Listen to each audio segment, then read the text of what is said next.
বাংলাদেশের বাইরে পৃথিবীর বিভিন্ন প্রান্তে যেখান থেকে চ্যানেলে দেখছেন আপনাদের সকলকে সাদর আমন্ত্রণ তৃতীয় মাত্রা দেখবার জন্য। সাম্প্রতিক নানা বিষয় নিয়ে আলোচনার জন্য আমার সঙ্গে স্টুডিওতে রয়েছেন আমার ভাই বসা আছেন বাংলাদেশ প্রতিদিনের দৈনিক বাংলাদেশ প্রতিদিনের নির্বাহী সম্পাদক মঞ্জুর ইসলাম এবং আমার ডানে রয়েছেন বাংলাদেশ সুপ্রিম কোর্টের আইনজীবী ব্যারিস্টার শিহাবুদ্দিন খান। স্বাগত আপনাদের দুজনকে তৃতীয় মাত্রায়। নির্বাচন নিয়ে এক ধরনের আবহ তৈরি হয়েছে, কিন্তু মানুষ যে ধরনের নির্বাচন দেখতে অভ্যস্ত বাংলাদেশে, সেটা যে ধরনের নির্বাচনই হোক না কিন্তু তার ছিটে ফোটাও আছে বলে অনেকেই মনে করছেন না, বরং জাতীয় সংসদ নির্বাচনের চাইতে বেশ খানিকটা সরকারি প্রচারণার কারণে গণভোটটা দৃশ্যমান। সো নির্বাচনকে সামনে রেখে মাত্র কয়েকটা দিন আছে, পরিস্থিতিটা আপনারা কিভাবে দেখছেন, ব্যাখ্যা করবেন মঞ্জুর ইসলাম? ধন্যবাদ আপনাকে। নির্বাচনের আর মাত্র 12 দিন আছে। এই 12 দিনের মধ্যে এখন পর্যন্ত মাঠে ঘাটে নির্বাচনের যে পরিবেশ থাকার কথা, মানুষের মধ্যে যে আনন্দ উচ্ছ্বাস, একটা মানে এটাকে কি বলবো, উৎসবের যে একটা বিষয়, এখানে উৎসবের উপরে জোর দেওয়া হচ্ছে, উৎসবমুখর পরিবেশে নির্বাচন হবে এবং এটা ভালো নির্বাচন হবে। সেই জায়গাটায় সাধারণ মানুষের মধ্যে এখন পর্যন্ত যে প্রশ্নটা হয়, দুই ধরনের মানুষকে দেখলে এই প্রশ্নটা সাধারণ মানুষ করে। এক ধরনের মানুষ হলো মানে সরকারের সাথে গুরুত্বপূর্ণ, সরকারের সাথে যদি কাউকে পায় এবং গণমাধ্যমের লোকজনকে যদি পায়, সাধারণ মানুষ জিজ্ঞেস করে, ভাই বুঝলাম 12 তারিখে নির্বাচনের ডেট আছে, কিন্তু নির্বাচনটা কি হবে? এরকম একটা কথাবার্তা এখন পর্যন্ত আছে। কিন্তু তার পাশাপাশি দেখেন, যতটা না রাজনৈতিক দল এবং প্রার্থীরা সরব এবং ব্যস্ত, তার চেয়ে বেশি ব্যস্ত হলো বাংলাদেশের কূটনীতিকরা। তাদের ঘুম নাই। আমেরিকান অ্যাম্বাসেডর নির্বাচন কমিশনে গেলেন এবং নির্বাচন কমিশন থেকে বেরিয়ে এসে তিনি বললেন যে দলে জিতে তার সাথে উনি কাজ করবেন। তো এখন আমার প্রশ্ন হলো যে এই যে আমাদের 54 বছরের স্বাধীনতা হলো, আমরা স্বাধীন হলাম, নির্বাচন কমিশন হলো, নির্বাচন কমিশন একটা স্বাধীন ইন্ডিপেন্ডেন্ট বডি, তারা কেন আমেরিকান অ্যাম্বাসিকে বলার মতো সাহস পেল না যে আমার নির্বাচন আমি কি করব না করব, তোমার দরকারটা কি? আমার সারা পৃথিবীতে আমার 81টা মিশন এবং দূতাবাস আছে। আমাদের পাশাপাশি নেপালেও কিন্তু জেনজির একটা বিপ্লব হয়েছে। আমাদের নির্বাচন করতে সময় লাগলো 18 মাস, নেপালের নির্বাচনের সময় লাগছে 6 মাস। নেপালে আমাদের অ্যাম্বাসেডর আছে শফিকুর রহমান। কই আমাদের শফিক সাহেবকে তো ডেকে নেপালের অ্যাম্বাসি বা নেপালের কোনো মন্ত্রী অথবা উপদেষ্টা, নির্বাচন কমিশন, ওইখানে তো আমাদের শফিক সাহেবকে ডাকে না যে আমার নির্বাচন নিয়ে আমাকে একটু পরামর্শ দেন। তো এখন আমার এখানে এত অ্যাম্বাসেডার, এত বিদেশিরা এত তৎপর কেন? তাদের কি স্বার্থটা আমার এখানে নির্বাচন নিয়ে? তবে আমি কি ধরে নিব যে আমার দেশের স্বাধীনতা, আমার দেশে যারা এখন নতুন বন্দোবস্তের জন্য যারা রাত দিন ঘুম নাই, যাদের মানে তারা এই দেশটাকে 54 বছরে অন্যরা পলিটিক্যাল পার্টি বা পলিটিক্যাল লোকজন কিছু করতে পারে নাই, এখন তারা এই দেশটাকে অন্তত কিছু একটা করে দিয়ে যাচ্ছে, এরকম যাদের চিন্তা, তারা কেন কোনো একজন অ্যাম্বাসেডারকে বলতে পারলো না যে আমার নির্বাচন আমি করব, তুমি কে? সেটা কিন্তু বলার সাহস পায় না।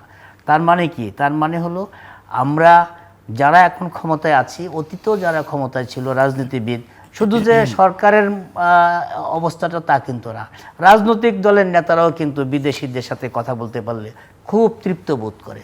মনে হয় যেন বিদেশিরা সার্টিফিকেট দিলে, যা যদি সরকারকে সার্টিফিকেট দেয়, রাজনৈতিক দলকে সার্টিফিকেট দেয়, অথবা নির্বাচন কমিশনকে যদি সার্টিফিকেট দেয়, তবে সেটা সতীত্বের সার্টিফিকেট হয়। এর আগে সতীত্বের কোনো সার্টিফিকেট হয় না।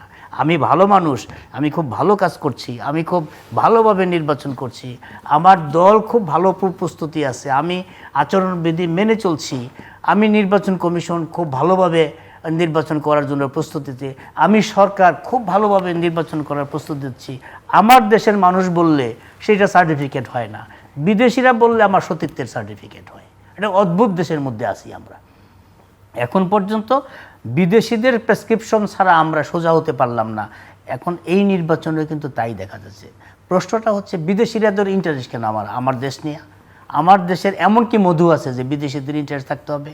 হ্যাঁ, আমার দেশের মধু আছে। আমার দেশের আমরা অতীতে দেখেছি কি, আমরা স্বাধীনতার 54 বছরে দেখেছি আমেরিকা, রাশিয়া যখন সোভিয়েত ইউনিয়ন ছিল তখন, এখন রাশিয়া, চায়না, ইউরোপীয় ইউনিয়ন আমাদের নির্বাচন নিয়ে তাদের ইনফ্লুয়েন্স আমরা বুঝতে পারতাম। এইবার দেখা গেছে এবং ইন্ডিয়ার তো আমরা দেখেছি 2008-এর পর থেকে 2024-এর 5ই আগস্ট পর্যন্ত ইন্ডিয়ার একচ্ছত্র প্রভাব ছিল বাংলাদেশের নির্বাচন, সরকার এবং রাজনীতি। 5 তারিখের পরে 24-এর 5-এর পরে যখন সরকারের পতন হলো, এখন ইন্ডিয়ার অবস্থাটা এমন হলো যে কোনো জায়গায় তারা এখন আর নখ দিতে পারে না, নাক দিতে পারে না। তারা গত 16-17 বছর দাদাদেরও প্রভাব ছিল, দিদিদেরও প্রভাব ছিল বাংলাদেশের রাজনীতিতে। এখন সেই জায়গাটায় তারা এখন আর সুবিধা করতে পারছে না। তবে তারা যে খুব চুপচাপ বসে আছে তাও কিন্তু না, এবং তারা চুপচাপ বসে থাকবে সেটা ভাবারও কোনো কারণ নেই। নতুন করে বাংলাদেশের এইবার নির্বাচনে পাকিস্তান এবং তুরস্কের প্রভাব অনেকে মনে করছে যে আছে কোনো না কোনোভাবে। পাকিস্তান তো সরাসরি পাকিস্তানের লোকজন তো আসছেই, তুরস্কের অ্যাম্বাসি অথবা তুরস্কের কোনো লোকজন মুভমেন্ট না করলেও কেউ কেউ বলছে যে লিরার নাড়াচাড়া খুব ভালো পাওয়া যাচ্ছে, কেউ কেউ লিরা নাড়াচাড়া করছেন বলে অনেকেই মনে করছেন। তো এই অবস্থায় আমাদের মধ্যে আবার নতুন মেরুকরণ হচ্ছে, যত দিন যাচ্ছে বিদেশিদের হস্তক্ষেপ, আমাদের বিদেশিদের প্রভাব তত বেশি বাড়ছে। আমরা তারপরেও চাই বিদেশি হোক দেশি হোক যেভাবেই হোক নির্বাচনটা যাতে হয়। নির্বাচনটা যদি না হয় তবে অর্থনীতির অবস্থা যা হচ্ছে, আইনশৃঙ্খলা অবস্থা যা হচ্ছে, এবং এই সরকার, আমি মনে করি যে এই সরকারের মধ্যে প্রধান উপদেষ্টা, তার উপদেষ্টা এবং বিশেষ সহকারী যারা আছেন তাদের রাজনীতিতে হাতেখড়ি না হলেও তারা কিন্তু ইতিমধ্যেই রাজনৈতিক দলের নেতাদের ঘোলাপানি খাওয়ানোর মতো অভিজ্ঞতা তারা অর্জন করে ফেলেছেন, দক্ষ হয়ে গেছেন। সামনেও খাওয়াবেন মনে হচ্ছে, এবং আমার মনে হচ্ছে সামনেও খাওয়াবে। এই জন্য কারণ তারা যাওয়ার আগে এমন এমন কিছু কাজ করে যাচ্ছে যে পরবর্তী সরকার আসে সেই সরকার যেন চালাতে না পারে, একটা পে স্কেল করে দিয়ে যাচ্ছে। বলছে যে এই সরকার বাস্তবায়ন করবে না, কে করবে? পরবর্তী সরকার এসে করবে। অন্যান্য আরও কিছু কাজ করে যাচ্ছে, বন্ধন নিয়ে কাজ করে যাচ্ছে, এটা নিয়ে কাজ করে যাচ্ছে।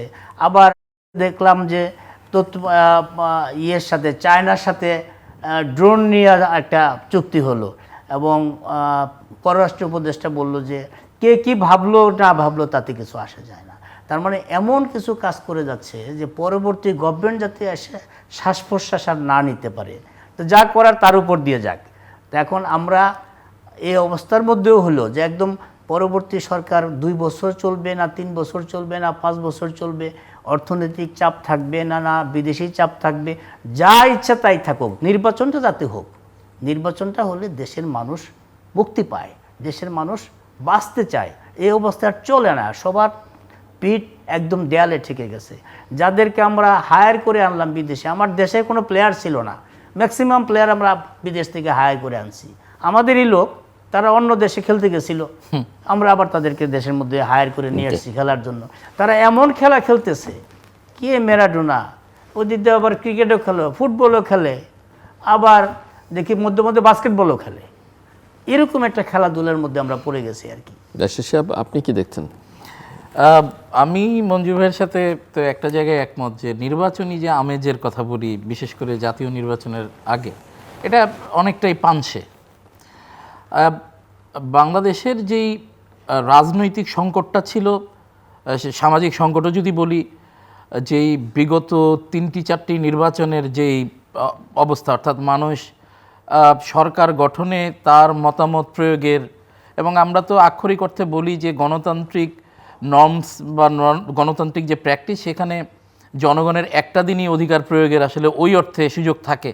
তো এইখানে যে একটি মানে সামগ্রিক অবস্থায় যে ভোট না দেওয়ার যন্ত্রণা বলি বা অধিকার ক্ষুণ্ণের কথা বলি, সেই জায়গায় আসলে জুলাই গণঅভ্যুত্থানের পরে মানুষের মধ্যে কিন্তু স্বাভাবিকভাবে বিভিন্ন সংস্কারের প্রশ্নে শুরু থেকেই আমরা বলে আসছিলাম যে এটা একটা চলমান প্রক্রিয়া হবে, এগুলো চাইলেও ওভারনাইট অনেক কিছু সম্ভব হবে না। কিন্তু একটা বিষয়ে কিন্তু সবার বক্তব্য বা চাওয়ার জায়গাটা একই রকম ছিল, সেটি হচ্ছে যে অন্তত সামনের নির্বাচনটা খুবই ভালো একটা নির্বাচন হবে, অংশগ্রহণমূলক নির্বাচন হবে। এবং প্রধান উপদেষ্টা তো বলেছিলেনই যে উনি একটি উৎসবমুখর নির্বাচন করে দেখিয়ে দেবেন।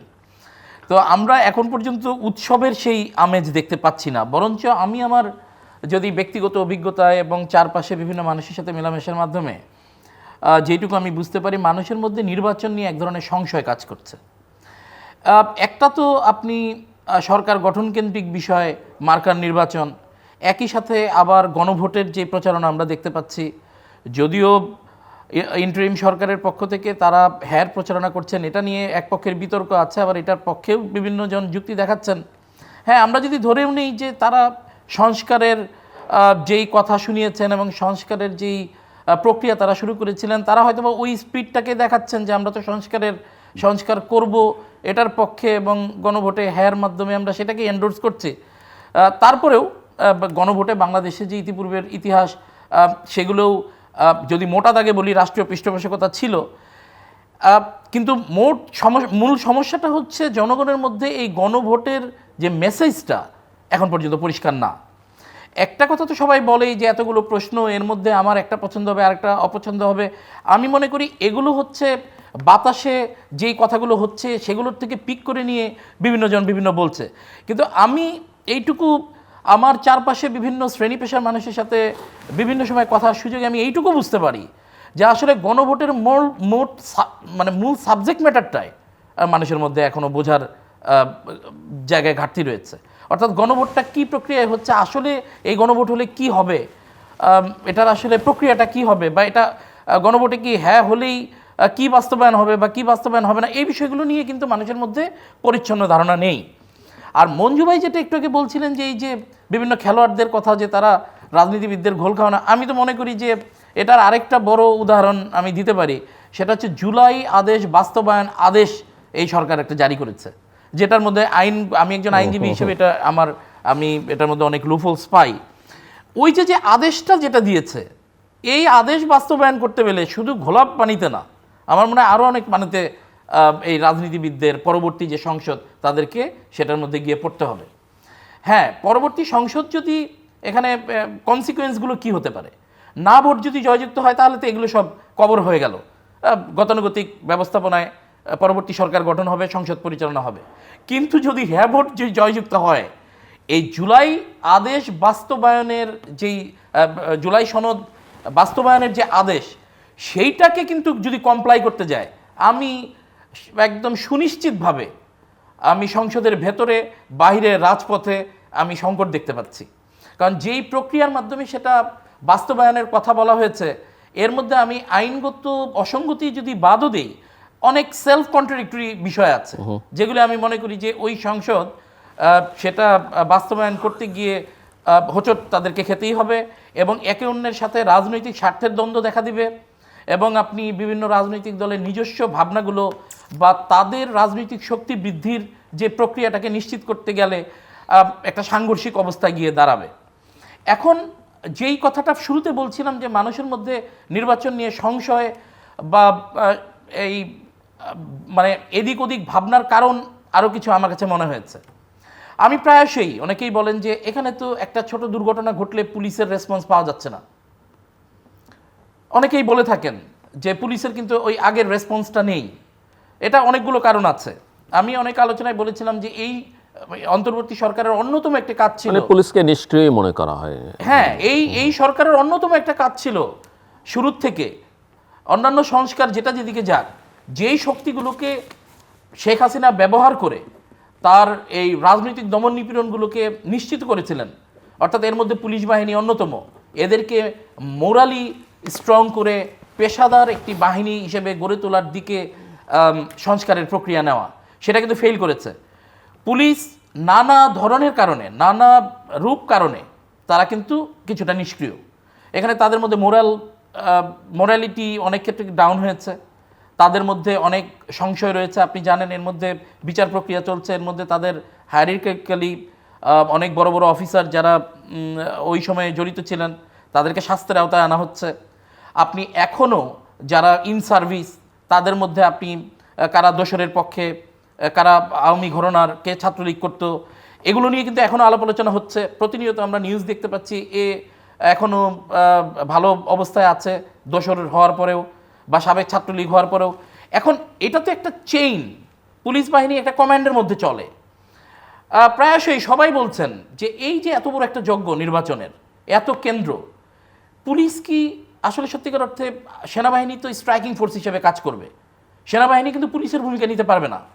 এবং আপনি আমাদের ডে টু ডে আইন শৃঙ্খলার যে ব্যবস্থাপনা, সেটার মধ্যেও তো সেনাবাহিনী যদি আপনি আরও ডেপ্লয় করেন, তাতেও পুলিশের যে কাজ বা পুলিশের যেই প্রক্রিয়ার মধ্যে পুলিশ তার সক্ষমতা দেখাতে পারে বা ব্যবস্থা গ্রহণ করতে পারে, সেটা তো আর্মির দ্বারা সম্ভব না। আমি ট্রেন্ডও না ওই কাজ করার ওই জন্য। ক্ষেত্রে তারা ট্রেন্ডও না। এটা কিন্তু সবাই এই সংশয় করছে যে এই এবং নিষ্ক্রিয় পুলিশ বাহিনী আর্মি সব পুলিশ ভোট কেন্দ্রে থাকবেও না। এবং থাকা আপনি সম্ভবও দেখবেন যে না। তারা, আমি যেটা বলছিলাম যে স্ট্রাইকিং ফোর্স হিসেবে কাজ করবে। তো এই নিষ্ক্রিয় পুলিশ বাহিনী নিয়ে নির্বাচন কতটুকু, কারণ আমরা কিন্তু মাঝে মাঝেই এখন কিন্তু আইন শৃঙ্খলা অবনতির সেই ঝোঁকগুলো দেখতে পাচ্ছি। আপনি জানেন যে এর আগে যে স্বরাষ্ট্র উপদেষ্টা, উনি বলেছেন যে অবৈধ অস্ত্র বাইরে থাকলেও নির্বাচনের সময় অসুবিধা হবে না। এই ধরনের দায়িত্বজ্ঞানহীন কথাবার্তা বলে এটা তো মানুষের মধ্যে প্যানিক সৃষ্টি করছে। আমি আমার অনেক ওয়েল এডুকেটেড মানুষদেরকে নির্বাচনের দিন পরিবেশ কেমন হয় এটা নিয়ে আমি সংশয় প্রকাশ করতে দেখেছি, এবং তারা আসলে যাবেন কিনা, গেলেও সেকেন্ড হাফে হয়তো বা এরকম অনেকে বলতে শুনেছি যে অবস্থা বুঝে 2টা-3টার দিকে ইলেকশন দিতে ভোট দিতে যাব, কারণ কি অবস্থা হয় বলা যায় না। তো মানুষের মধ্যে এই সংশয়টা এখন খুব তীব্র। একই সঙ্গে আসলে আমাদের সামনে তো আসলে নির্বাচনের কোনো বিকল্প নেই। আমাদের নির্বাচন অনুষ্ঠান ছাড়া তো আমাদের যে গণতান্ত্রিক উত্তরণ, এই রাষ্ট্রের আমরা কিন্তু স্টাক হয়ে আছি। আমরা প্রায়শই শুরুর দিকে অনেকে আবেগ আপ্লুত হয়ে বলেছেন যে বিদেশ থেকে, মঞ্জু ভাইয়ের কথায় যদি বলি, ম্যারাডোনা আনা হয়েছে, বিদেশি বিনিয়োগ দিয়ে দেশ ভরে যাবে। না, আমরা কিন্তু এটা দেখেছি যে ইন্টারিম সরকার একটা এখন বিদেশি বিনিয়োগের ক্ষেত্রে বোঝায় পরিণত হয়েছে।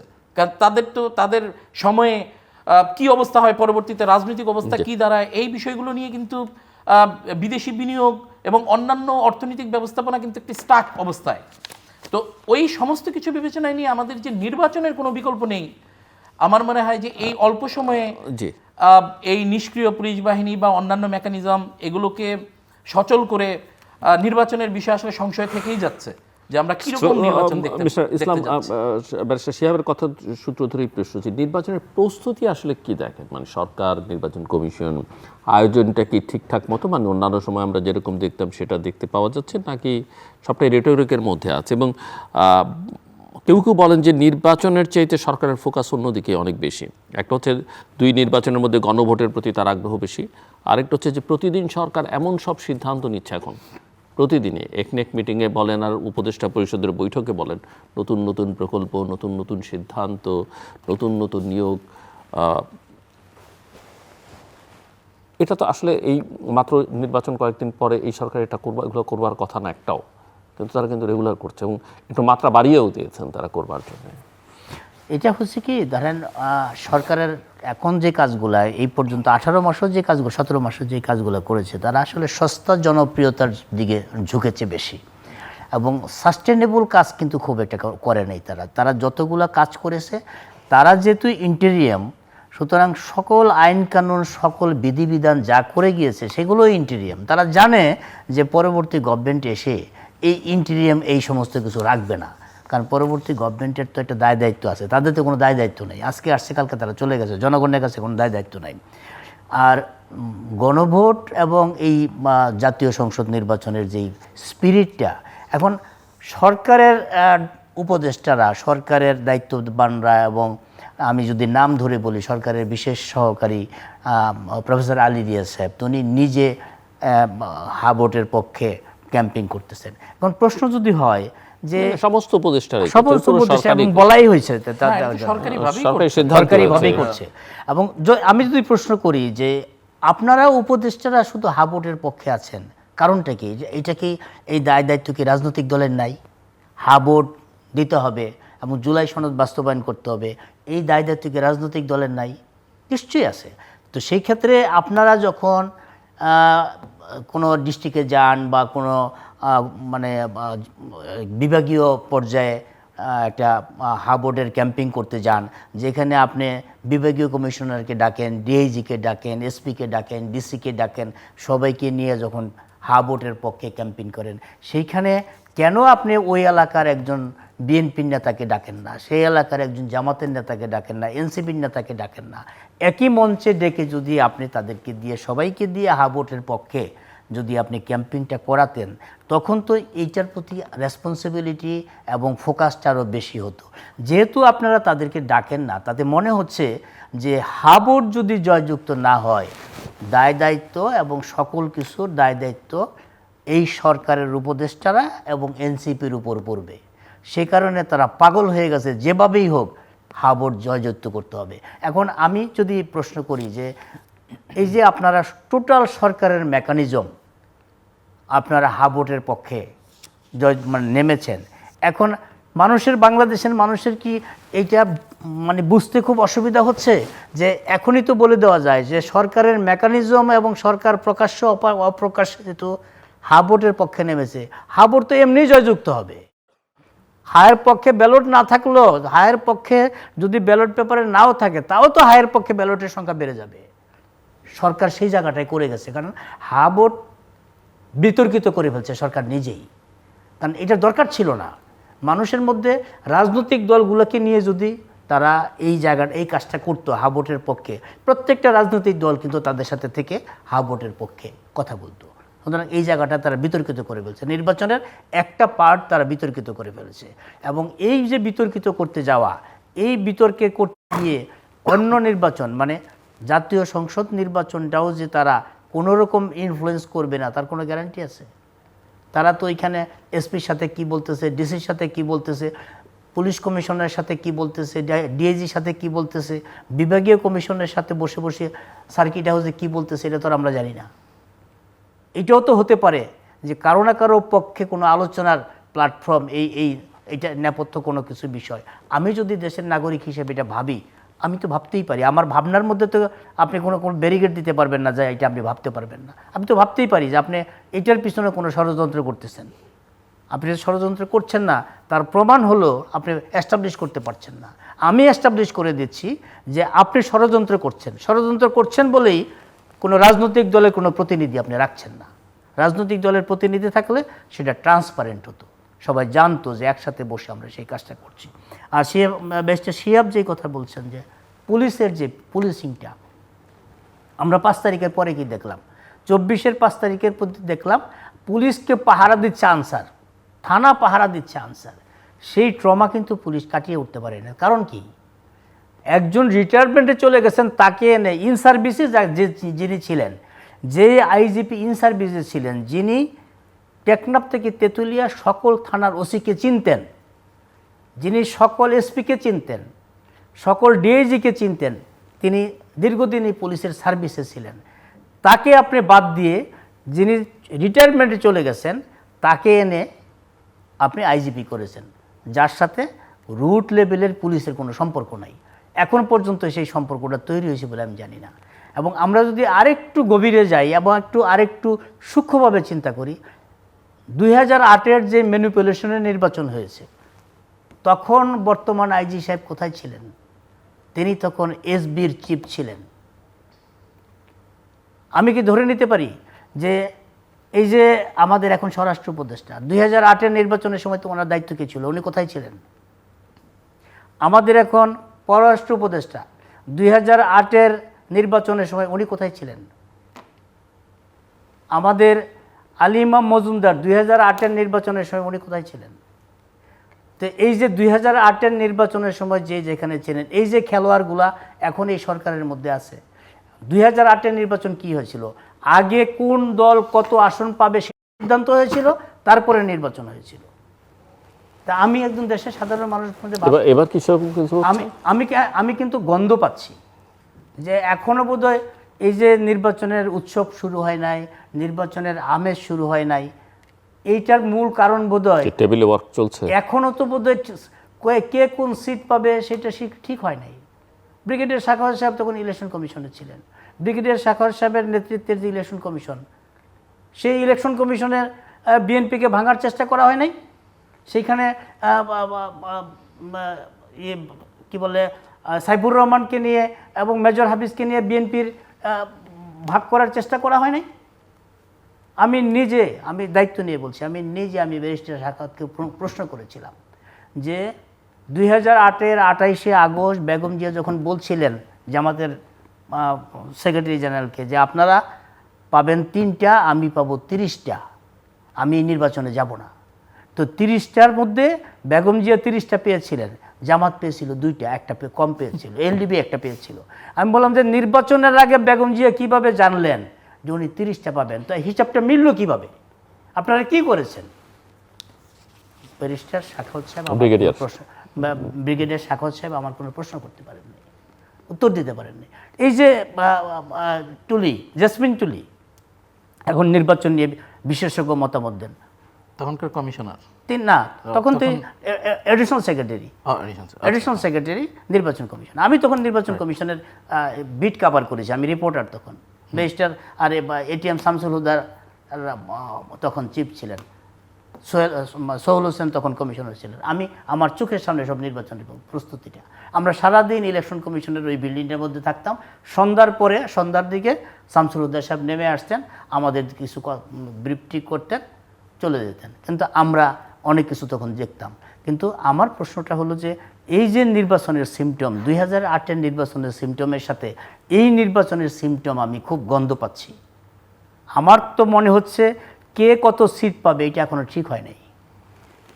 এটা ঠিক না হওয়া পর্যন্ত নির্বাচনের উৎসব মুখর কোনো নির্বাচন হবে না। আচ্ছা, আমি এই জায়গায় ব্যারিস্টার শিহাবের মতামত নিয়ে আসি, কিন্তু আপনার কাছে আমার একটা প্রশ্ন ছিল যে সরকারকে এখন অনেক কিছু আমরা দেখছি, মন্ত্রীদের বাড়ির প্রস্তুতি, বিমানের নিয়োগ, যুক্তরাজ্যে ডিপ্লোম্যাটিক মিশনের নিয়োগ, নানা প্রকল্প একনেক মিটিংয়ে তারা সরকারের এখনকার আপনার যে প্রশ্নটা সাথে যদি এক কথায় বলতে হয় সেটা হলো যে ওই যে চকবাজারেই হোক আর আপনার শপিং মলেই হোক, ঈদের আগের দিন যে চাঁদ রাত বলে যেটাকে, চাঁদ রাতের যে বেচা কেনা শুরু হয়, সরকার এখন সেই ঈদের আগের চাঁদ রাতের বেচা কেনা শুরু করছে।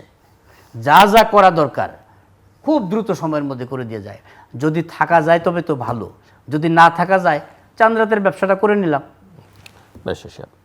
হ্যাঁ, আমি ওই যে মঞ্জু ভাই ইলেকশন ইঞ্জিনিয়ারিংয়ের গন্ধ পাচ্ছেন, এটা তো ঠিক যে বনে যে নেকড়ে সে কিন্তু হরিণের গন্ধ পায়। আর উনি তো নির্বাচন কমিশনেও বিট করা প্রথিতযশা সাংবাদিক, তো নিশ্চয়ই মঞ্জু ভাইয়ের সামগ্রিক সব কিছু তথ্যের সংমিশ্রণে ওনার সেই ইলেকশন ইঞ্জিনিয়ারিংয়ের গন্ধ পাওয়ার সাবস্টেন্সিয়াল কারণ রয়েছে। বাট এটা তো ঠিক যে এই নির্বাচন নিয়ে অনেক ধরনের কথাবার্তা আছে। আমি যদি খুব প্রাসঙ্গিক না হলেও, আজকে আমেরিকার যিনি রাষ্ট্রদূত তিনি কিন্তু ইলেকশন কমিশনে গিয়েছেন এবং উনি এক প্রকারের সহোদ্যোগী হয়েই বলেছেন যে আমরা কোনো রাজনৈতিক দলকে সমর্থন দিচ্ছি না। তো অ্যাকচুয়ালি কি কোনো দেশের রাষ্ট্রদূত বা কোনো দেশ কি আসলে অন্য দেশের নির্বাচনের সময় কোনো রাজনৈতিক দলকে কি সমর্থন দেয় না? আসলে এটার একটু বোধহয় প্রেক্ষাপটটা এরকম যে কিছুদিন যাবৎ কথা হচ্ছে যে আমেরিকা বোধহয় একটা রাজনৈতিক দলকে একটু বেটার পজিশনে দেখতে চায়। তো এটা আবার আমরা ওই দলের একজন নায়েবে আমিরের বক্তব্যের মধ্যেও পেয়েছি যে তারা একটা জোট গঠন প্রক্রিয়ায় বলেছেন যে তাদেরকে আবার আমেরিকান থেকে বলা হয়েছে যে তোমরা এক্সট্রিমিস্টদের সাথে কেন জোট করছো। আবার তারা বলেছে যে না, আমরা তাদেরকে এক্সট্রিমিজম থেকে বের করে নিয়ে আসার চেষ্টা করছি। তো যদিও আবার ওই দলের সাথে তাদের জোট হয় নাই। তো এই সামগ্রিক বিষয়গুলো একেবারে উড়িয়ে দেওয়া যায় না যে আসলে বিষয়গুলো কি হচ্ছে। তবে এটার থেকেও আমার কাছে মনে হয়েছে যে বাংলাদেশের রাজনৈতিক দলগুলো কোনো না কোনোভাবে, পরাশক্তি বলি কিংবা শক্তিশালী রাষ্ট্র বলি, তাদের একটু আস্থা আনুকূল্য, তাদের পক্ষ থেকে একটু বেশি বেশি দেখা করা, তাদের সাথে একটু বেশি হাত মিলানো বা তাদের কাছ থেকে একটু গুরুত্ব পাওয়াটাকে আমার মনে হয় যে তারা অনেক বড় কিছু মনে করে। এবং তারা মনে করে যে এটা রাজনৈতিক দল হিসেবে অথবা রাজনৈতিক কিছু কিছু ক্ষেত্রে নেতাদেরও এটা যাতে ওঠার একটা বিষয় আমার মনে হয় যে এটার সাথে লিঙ্ক আছে। কারণ আমরা প্রতিনিয়তই দেখছি যে কূটনৈতিক পাড়ার তো দৌড়দৌড়ি বিভিন্ন কারণে থাকতেই পারে। আমরা যদি অনেক গুড নোট যদি ধরিও যে আমাদের এখানে স্থিতিশীলতা চান, ইউরোপ আমেরিকান এরা সবাই স্থিতিশীলতা চান এবং নির্বাচনী পরিবেশ হারমোনি যাতে বজায় থাকে তারা সেই জন্য দৌড়দৌড়ি করছেন। কিন্তু আমাদের রাজনৈতিক দলগুলো কিন্তু এদের রিফ্লেকশনসগুলো আবার একটু ভিন্ন। এরা এটাকে একটু আদারওয়াইজ পোর্ট্রে করতে পছন্দ করেন যে আমরা বেশি গুরুত্ব পাচ্ছি এদের থেকে, এরা আমাদেরকে বেশি গুরুত্ব দিচ্ছে। একটা কথা ঠিক যে 2008-এর যে নির্বাচন, এখানে মঞ্জু ভাই অনেকগুলো বিষয় বলেছেন, অনেকের রেফারেন্স দিয়ে বলেছেন। আমি রিসেন্ট সময়েও এই যে নির্বাচনী আসন পুনর্বিন্যাসের যে বিষয়গুলো, এটা কিন্তু একটা বড় আকারে শুরু হয়েছিল 2008 সালে। 2008 সালে এই যে ডিলিমিটেশনের নামে ভোটের হিসাবটাকে একেবারে মানে অন্ধকারে নিয়ে যাওয়া হয়েছিল, অর্থাৎ প্রেডিক্ট করা যাচ্ছিল না যে এখানে এত ভোট চলে গেল, এখান থেকে ওই আসনের সাথে এত যুক্ত হলো। ওইভাবে কিন্তু নির্বাচনটাকে ম্যানিপুলেট করা হয়েছিল বলে এটা শক্তভাবে দাবি করা হয়, এবং এটা তো সাবস্টেন্সিয়াল অনেক তথ্য প্রমাণও রয়েছে। আমাদের এবারের নির্বাচনেও কিন্তু ডিলিমিটেশনের ইস্যুতে একটা বিরাট বড় কিন্তু উদ্যোগ নেওয়া হয়েছিল, অর্থাৎ অন্তর্বর্তী সরকার এভাবে আসন পুনর্বিন্যাসের ক্ষেত্রে তাদের সময়ে, যদিও সেটা নির্বাচন কমিশন করেছে, কিন্তু এটাও কিন্তু একটু লক্ষণীয়। আমি বিভিন্ন জায়গায় এটা অনেকেই আলাপ আলোচনা করেছেন, এখানে কোনো দল ফেভার পেয়েছে, কোনো দল আবার একটু ডিসফেভার হয়েছে, ভোটের ক্যালকুলেশনে এটার একটা প্রভাব পড়তে পারে।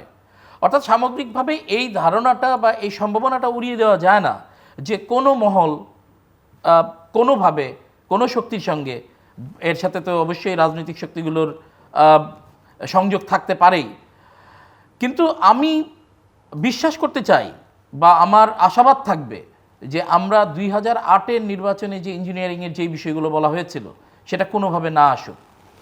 আমরা কিন্তু যেমন এটা আমরা বলি, যদিও এই আমাদের এই যেটাকে কি বলে ওন করার বিষয়টা এখন একটু ক্ষীণ হয়ে এসছে, যেহেতু নির্বাচন সামনে, এখন নির্বাচনে বিজয়ী হওয়াটাই রাজনৈতিক দলগুলোর লক্ষ্য।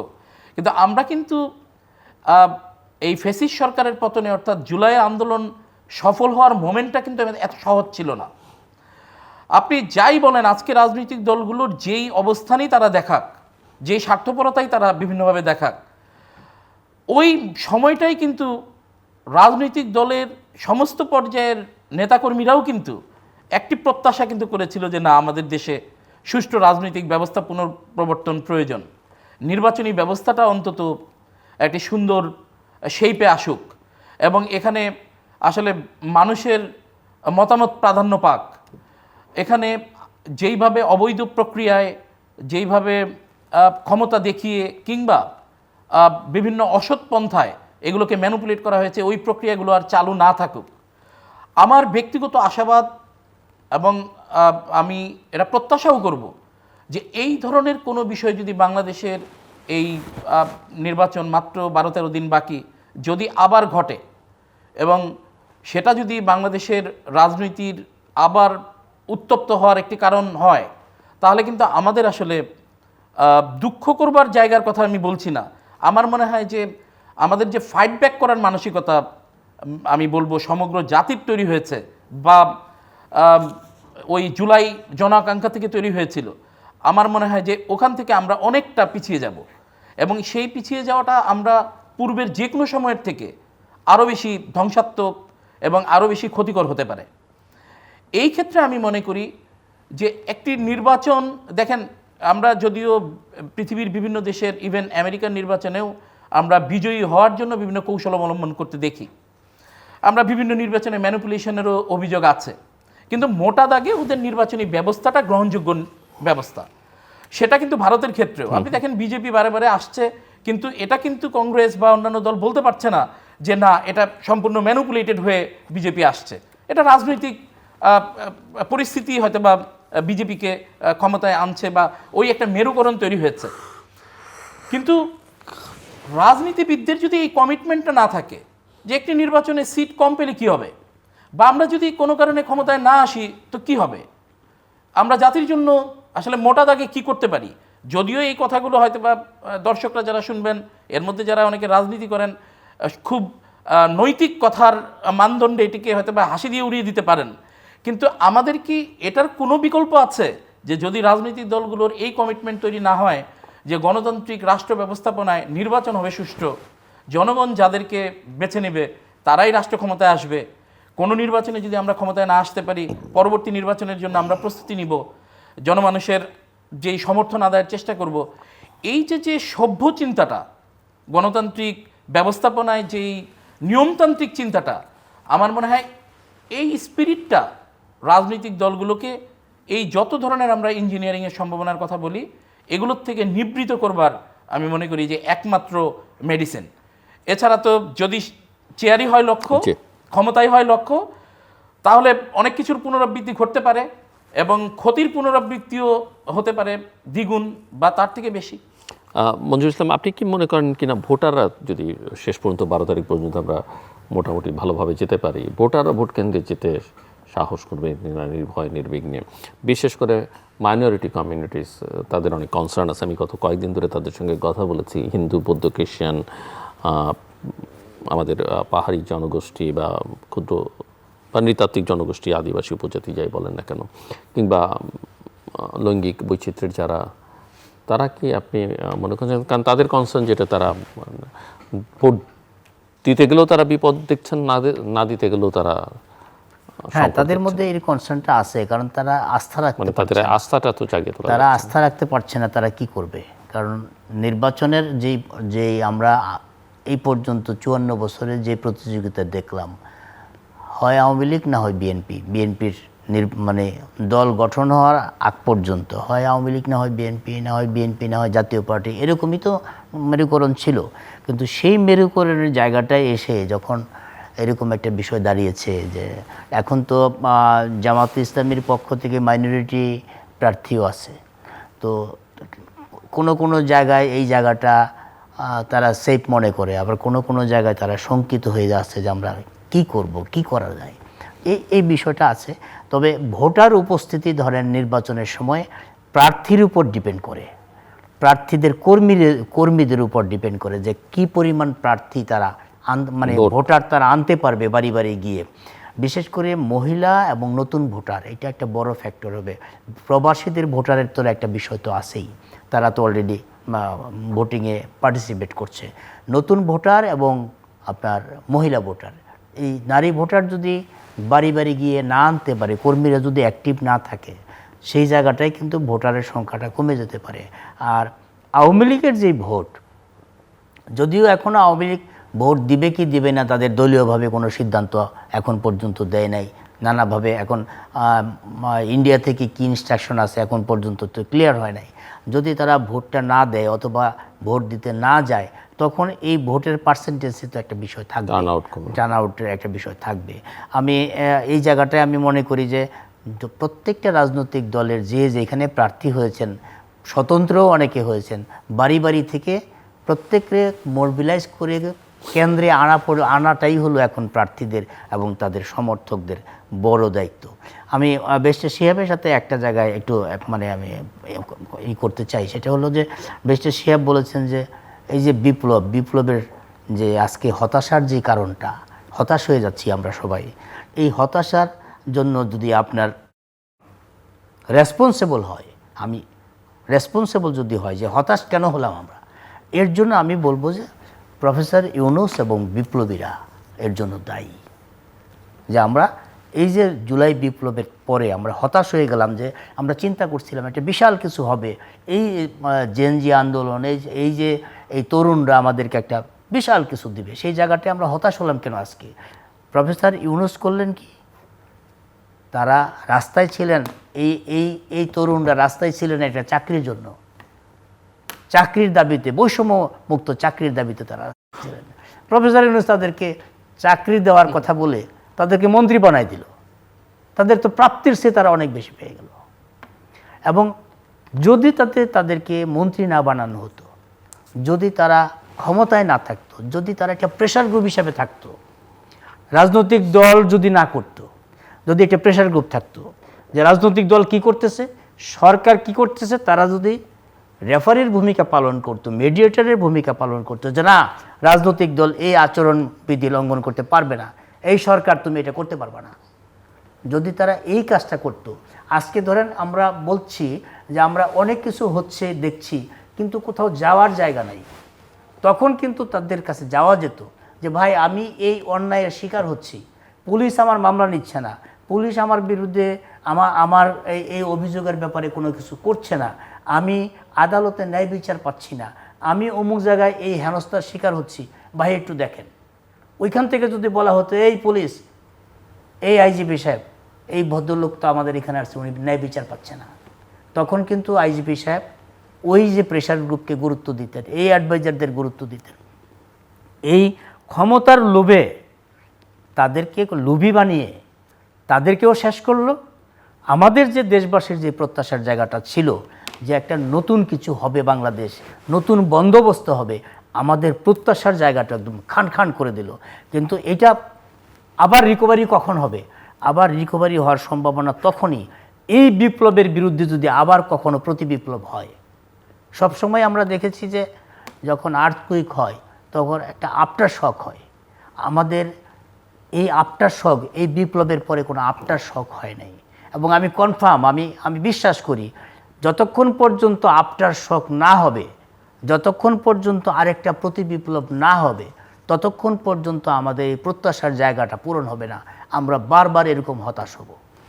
ব্যারিস্টার শিহাবুদ্দিন খান, হ্যাঁ, না আমি সো নেক্সট সিনারিও কি আসলে, ওয়ার্স্ট কেস সিনারিও আর বেস্ট পসিবল সিনারিও? না, আমি যে ওই মঞ্জু ভাইয়ের ওই জায়গাটা একটু, এটা তো ঠিক যে ইন্টারিম সরকারের একদম সরাসরি পৃষ্ঠপোষকতায় আসলে তাদেরকে রাজনীতিতে নামিয়ে দিয়ে একটা পার্টিসান করে ফেলা, যেটা এটা ঠিক যে অন্তত যে কোনোভাবেই হোক জনগণের মধ্যে কিন্তু এই একটা জনাকাঙ্ক্ষা তৈরি হয়েছিল যে যদি তারা ওয়াচডগের ভূমিকা পালন করত, তারা একটা দায়িত্বশীল জায়গায়, এখন এখানে অভিজ্ঞতার একটা বিষয় আছে, বয়সের বিষয় আছে, তো সেই জায়গায় আমি তো মনে করি যে অন্তর্বর্তী সরকারের যারা মুরব্বীরা তারা আসলে তাদের ভূমিকাটা এর তো প্রশ্ন তোলাই যায়। একই সাথে আমি এটাও বলবো যে আমাদের যারা রাজনৈতিক দলগুলো রয়েছে, রাজনৈতিক দলগুলোরও কম বেশি আসলে দায়বদ্ধতা রয়েছে, কারণ আমরা ওই মন মগজে ওই প্রথাগত রাজনীতির চিন্তা থেকে আসলে আমাদের বের হয়ে আসা এখন পর্যন্ত কষ্টকর হচ্ছে। এই জন আকাঙ্ক্ষাটাকে কিন্তু আমরা আসলে, এটা তো একটা সিঙ্গেল ডিভাইস না, এটা তো আসলে চর্চার বিষয়, এটাকে ওন করার বিষয়, ওই স্পিডটাকে আপহোল্ড করার বিষয়, এগুলো আসলে স্বার্থের দ্বন্দ্বে পড়ে গেছে। যাই হোক, এটা একটা দুঃখজনক পার্ট। এটা ঠিক যে প্রতি বিপ্লব হলে আসলে সত্যিকার অর্থে জন আকাঙ্ক্ষা কী ছিল, সত্যিকার স্পিডটা কি, ওটা একটা ঝালাই হওয়ার একটা সুযোগ হয়তোবা তৈরি হতো। এখন যেটা আমি ব্যক্তিগতভাবে আমার যেটা প্রত্যাশা সেটি হচ্ছে যে নির্বাচন যেটি হতে যাচ্ছে সেটি যদি আদারওয়াইজ অন্য কোনোভাবে, আমি বলবো যে যদি ভণ্ডুল না হয়ে থাকে, যদি ডেফার্ড না হয়, সুন্দর নির্বাচন উপহার দেওয়াটাই এই মুহূর্তে আমি মনে করি নির্বাচন কমিশনের কাজ। অনেকে বলেন যে নির্বাচনকালীন সময়ে নির্বাচন কমিশনই কেবলমাত্র অ্যাক্টিভিটি করতে পারে, তাদের হাতেই সর্বময় ক্ষমতা। এটা ভুল। আমরা অন্তর্বর্তী সরকারের বা ইতিপূর্ব সময়েও নির্বাচনকালীন সময়ে যে সরকার থাকে আসলে তাদের সদিচ্ছার অনেকটা বিষয় এখানে জড়িত। আমি তো বিশ্বাস করি যে ইউনূস সাহেবের বয়স হয়েছে, উনি একজন, আমি তো বলবো যে বাংলাদেশের জন্য অনেক সুনামও কুড়িয়েছেন, একটি রাষ্ট্রের সর্বোচ্চ পর্যায়ে গিয়ে অনেক অনেক বিতর্কেরও জন্ম দিয়েছেন, অনেক সমালোচনার মুখেও এখন পড়েছেন। কিন্তু ওই যে আমরা বলি না, সব ভালো যার শেষ ভালো তার, আমার মনে হয় যে প্রফেসর ইউনূস সাহেবের সমস্ত কিছু, তার চারদিকের বিভিন্ন প্রেশার থাকুক, তার চারদিকের বিভিন্ন প্রভাব থাকুক, বা বিভিন্ন বলয়ের এখানে ইনফ্লুয়েন্স আসার চেষ্টা হোক, ইউনূস সাহেবের আমার মনে হয় যে এই যে সব ভালো যার শেষ ভালো তার, এই নীতিতে তার এগোনো উচিত। এবং তার একমাত্র লক্ষ্য হওয়া উচিত নির্বাচন কমিশনকে দিয়ে একটি সুন্দর নির্বাচন উপহার দেওয়া।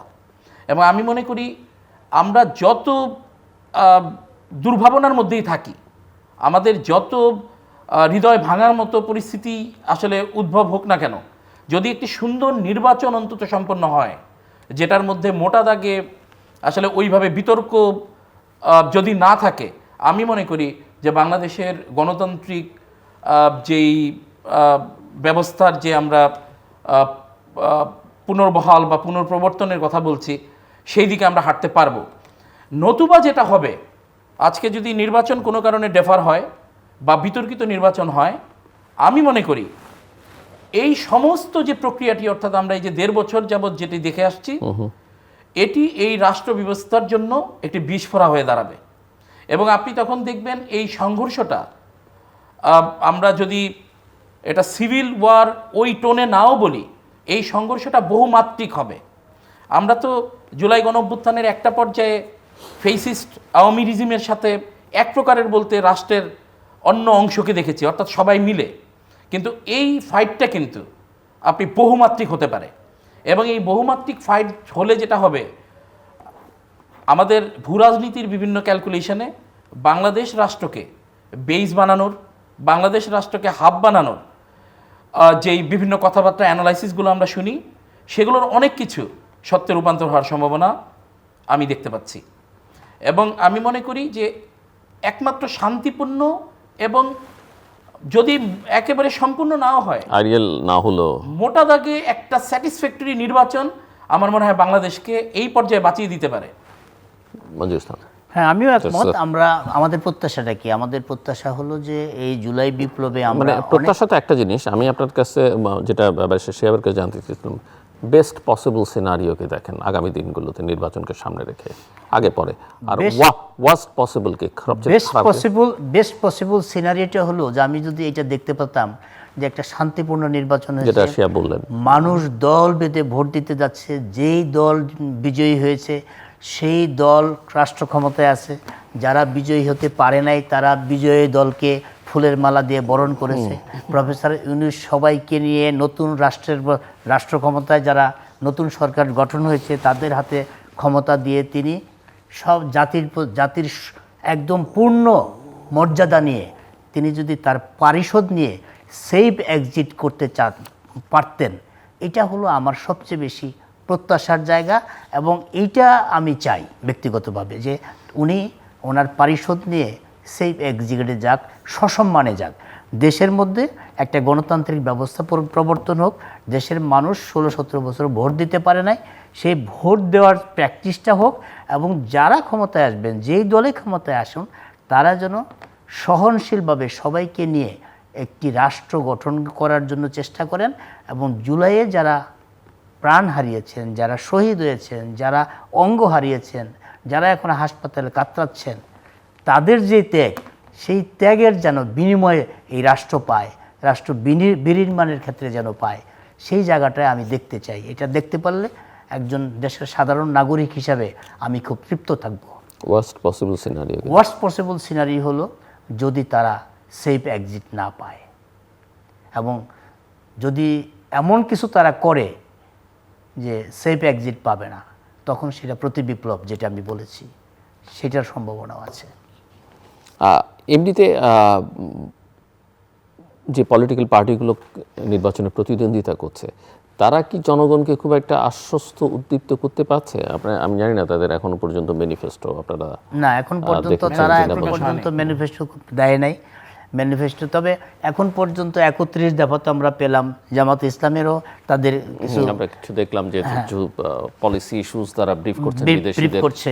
তো নিশ্চয়ই অপেক্ষা হয়তো আছে যে কোন দল আগে করে তফসিলটা, তাদের নির্বাচনী ইস্তেহার কোন দল আগে, সেটা ভোটাররা কখন বিবেচনা করবে? তারা যদি এই কম্পিটিশনে, ভোটারদের তো বিবেচনার সুযোগ নাই। মানে ভোটারদের বিবেচনা মানে যেগুলো নিয়ে আমরা আলোচনা করতে পারি, ভোটাররা সচেতন হবেন, চুলচেরা বিশ্লেষণ করতে পারবেন। ভোটারদেরকে তো আপনি সচেতনতার জায়গায় নিতেই পারলেন না। যেটা আমি বললাম যে এক মঞ্চে যদি সকল রাজনৈতিক দলকে হাবোট নাবোটের ক্যাম্পিংয়ের সাথে যদি বসাতে পারতেন, তখন তো ভোটারদেরকে আপনি দুইভাবেই সচেতন করতে পারতেন। প্রথম বলতে পারতেন যে আমরা এই মঞ্চে যারা আছি সকল রাজনৈতিক দল এবং সরকার, আমরা হাবোট জয়যুক্ত হোক সেটা চাচ্ছি। কেন চাচ্ছি? আমরা এই জিনিস করতে চাই। দ্বিতীয়টা কি?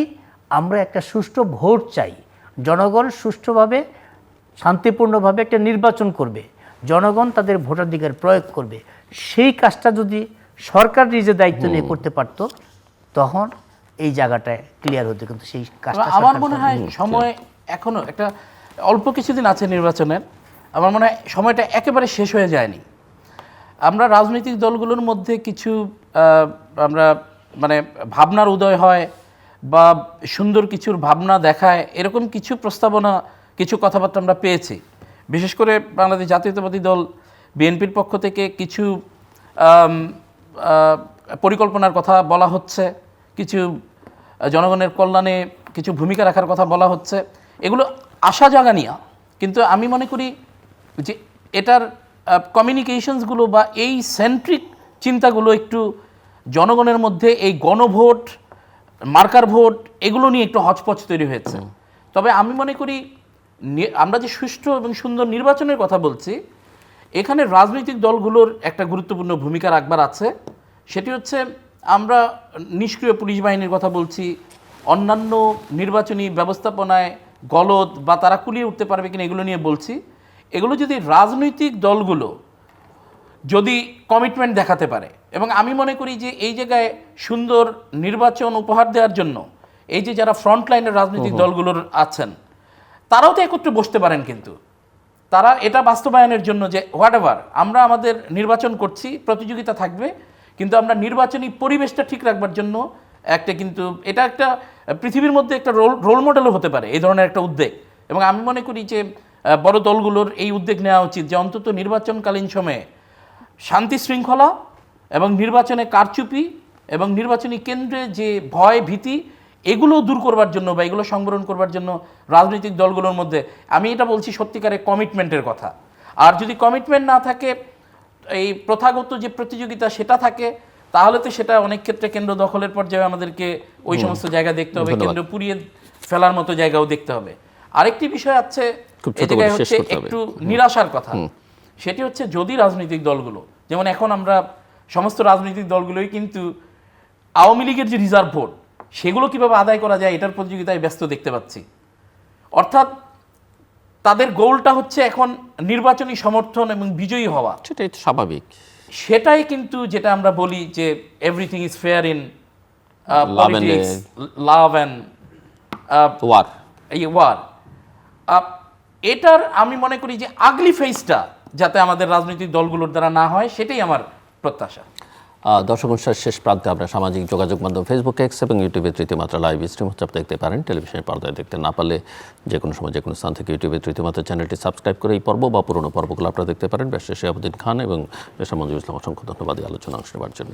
দর্শক, অনেক আশা নিরাশার কথা আমরা শুনলাম, কিন্তু মূল কথা দুজনেরই একটাই চাওয়া, এটা ওনারা চান না, আশাও করছেন না যে একটা আদর্শ নির্বাচন হবে, তবে একটা শান্তিপূর্ণ নির্বাচন যেন হয় এবং যার মধ্য দিয়ে একটা শান্তিপূর্ণ ক্ষমতা হস্তান্তরের প্রক্রিয়া নিশ্চিত করা যায়। এটাই বোধহয় এখন ন্যূনতম এবং একমাত্র চাওয়া। আমরা আশা করব যে সরকার তার সেফ এক্সিটের জন্য, আমার এক অতিথি ব্যবহার করছিলেন বারবার সেফ এক্সিট শব্দটা, সেটা নিশ্চিত করবার চেষ্টা করবেন। অন্যথায় পরিণতি যেটা হবে সেটা হয়তো কারোর জন্য খুব সুখকর হবে না। আমাদের সঙ্গে থাকবার জন্য অসংখ্য ধন্যবাদ, আপনাদের সবার জন্য শুভকামনা।